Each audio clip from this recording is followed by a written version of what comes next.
You want to talk a little bit about Kamakhya right now? Yeah. So Kamakhya is one of the most ancient Shakti Peethas, as I mentioned, and it has in between there was a phase when the temple was people did not know where Kamakhya Peetha was. There's a story that says one of the kings who had lost his kingdom, he came to the hill, came to a hill, and then he was staying there, and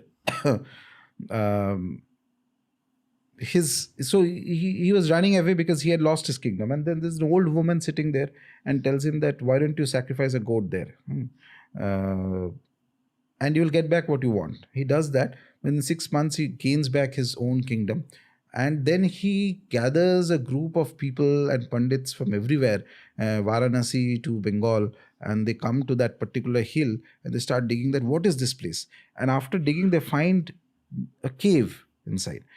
And that is, then they decide this is the famed Kamakhya Temple, Kamakhya Peetha, which was there. And for a period of, I think, about some phase of time, not too long, about 100 years or 200 years perhaps, it was not known in the geography, in the sense people did not know that it was there. So it is just outside of a little bit outside of Guwahati city, Kamakhya Peetha. And it is the foremost of all Shakti Peethas.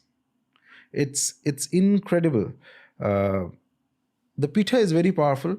The hill itself on which the Peetha rests is the body of the deity, by the way.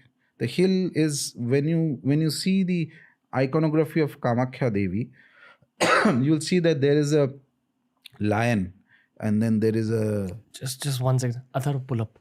So this is the iconography icon of Ma Kamakhya, deity. Okay. Now, in this, you'll see that there's a lion. On that, there is a white person. Okay. It looks like Shiva. I'll explain. And then there is a lotus. And on that, she is sitting. Okay. So here, the lion is actually Vishnu. He takes up the form of a lion. Okay. And that is Shiva, who takes up the form of like a pret. Like he becomes like a pret. Okay. A ghost. Preta. But it's Shiva actually. And it's called Pretasana. And on that, there is the lotus. That is Brahma. On that sits Kamakhya. And these three beings, the lion, the Shiva, Brahma, Vishnu and Maheswar, this is the mountain. The mountain itself is these three beings. And also Bhairava. And on top of that is Kamakhya. Wow. She has 6 faces. Okay, and 12 arms, and there are a lot of weapons in there. And here in this iconography, they are shown Brahma and Vishnu this side, just to make it understanding to people. But there is also the Radha iconography is described as Lakshmi and Saraswati, or Matangi and Kamalatmika, 2 other Mahavidyas. They sit right next to her and keep looking at her. And these are all spiritually significant, by the way. It's not randomly done. So this iconography of the mother, which means that the hill itself is sacred, because the hill is the asana. These are the 3 deities on the hill. Okay. And on that is Devi Kamakhya, who has 6 faces. These 6 faces are 6 forms of the mother, and they have their own tantra and their paddhatis. Each of the faces. Each of the faces. And which means that you can approach her through any of these forms. She can be approached as Chamunda, she can be approached as Durga, she can be approached as Kameshwari, she can be approached as Tripur Sundari. In some sampradayas, she is worshipped as Aghora Kali. Okay. And then in the standard paddhati in which the priests worship her, she is worshipped as Tripur Sundari. Okay. This is Kamakhya. She is this collective of all these deities, and yet when you go enter into the put Kamakhya Temple, so you won't have a picture of the Garbhagriha because the photos are not allowed there, but just put Kamakhya Temple. So that first dome that you can see on the left, first one, yes, this one. So right under this is the Garbhagriha. Gotcha. Of the mother. Okay. And this is the Nat Mandir, where various puja part etc. happens. Right next to it, there's a smaller dome, you can see. That is where the Utsav Murti is kept. There's a Vigraha also of Kameshwar. Okay, that is kept there, which itself is many centuries old. The Yogini Tantra mentions that Vigraha is very powerful and what to do and things like that. And the main thing is, inside that first dome, there is an underground cave. In that cave, there is a natural formation of a yoni, and there is a water that comes out. Okay, the texts also describe that inside there are Ashtabhairavas carved around in that cave, and there is a Shiva Linga also somewhere. We won't be able to find images of No, it. no photo is allowed inside the sanctum. So all these other photos that you see claiming to be Kamakhya are not Kamakhya actually. So people have just randomly put them. The thing is, people go inside that Garbhagriha, inside that first dome, and you take some water from that spring and you drink that water and you sprinkle on your head. That is called Sparsha Darshan.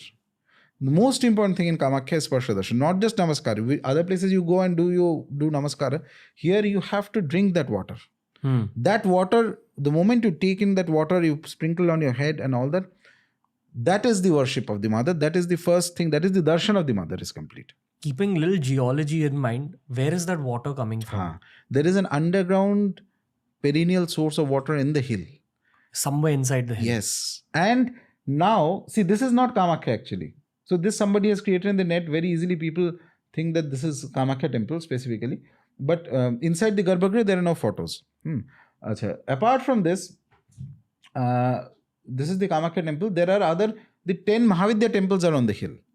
There is a Kali temple. There is a Tara temple. So just give a search there. Kamakhya Hill.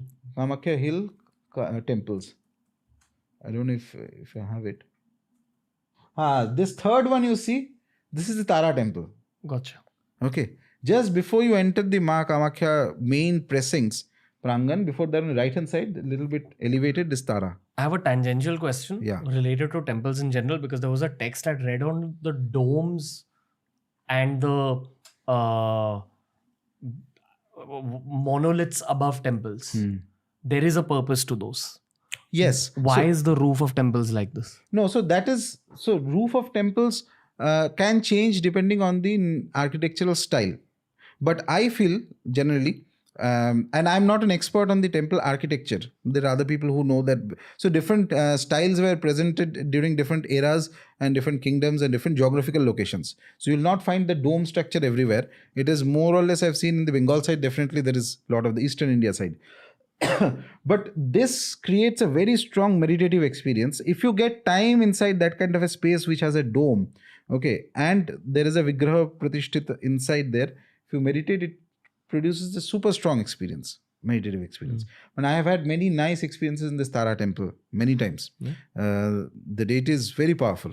What we spoke about, how any temple collects prana from the people who visit it? No, not really. So what happens is temple gives prana to the people. But don't the people also kind of contribute? No, the people who contributes, the one who is doing the archana, the puja paddhatis are done so that there's a replenishment of the prana. Okay. That the energy of the deity remains intact. Fair to say that the mantra is the actual source of the prana? Yes. And in the case of Shakti Peethas like this, even before the mantra, this is what, as I told you, it's like 3,000 years or maybe older than that. God knows how old is Kamakhya. The deity's presence was even before the mantras were there. It's that ancient.